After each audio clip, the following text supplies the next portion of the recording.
Aujourd'hui, c'est Tisha B'Av, le jour le plus sombre du calendrier hébraïque. Il commémore plusieurs grandes catastrophes de l'histoire juive, et notamment la destruction des 2 temples de Jérusalem. C'est un jour de deuil donc, mais aussi un jour qui nous enseigne plusieurs grandes leçons. La première de ces leçons, c'est une mise en garde. Une mise en garde contre la désunion, car la tradition nous enseigne que le second temple de Jérusalem aurait été détruit à cause de la sinat chinam, c'est-à-dire de la haine gratuite entre juifs. Plus spécifiquement, la tradition met en cause un certain groupe, celui des zélotes, qui étaient prêts à aller jusqu'à la destruction la plus totale, jusqu'à tout brûler, pour éviter de faire la paix avec les Romains, comme le suggérait un autre groupe, celui des sages, les Chachamim.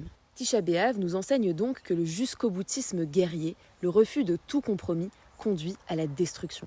La deuxième leçon de Tisha B'Av est une leçon de résilience, car Tisha B'Av nous parle de destruction, certes, mais aussi de reconstruction. Car après la destruction du temple, le judaïsme s'est reconstruit, en se centrant non plus autour des sacrifices qui étaient réalisés au temple, mais autour de l'étude et de la prière. Tisha B'Av nous enseigne ainsi que même après un effondrement qui peut sembler complet, quelque chose peut toujours renaître. Enfin, dernière leçon que peut nous enseigner Tisha B'Av, une leçon d'empathie. À Tisha B'Av, on lit en effet un livre, le livre des Lamentations, ou Echa en hébreu, qui décrit la désolation de la ville de Jérusalem suite à son siège par les Babyloniens. Et il s'agit peut-être du texte qui exprime mieux que tous les autres la déshumanisation que provoque la faim. Il y est question de bébés dont la langue colle au palais, de mamans qui en viennent à manger leurs nourrissons. Bref, c'est un texte très difficile à lire, mais qui est peut-être le meilleur rappel qui soit que notre tradition exige de nous que nous nourrissions celui qui a faim, car la faim conduit à un effondrement complet de l'humain, et cela, nous ne saurions le tolérer. Tisha B'Av, c'est donc un jour pour pleurer,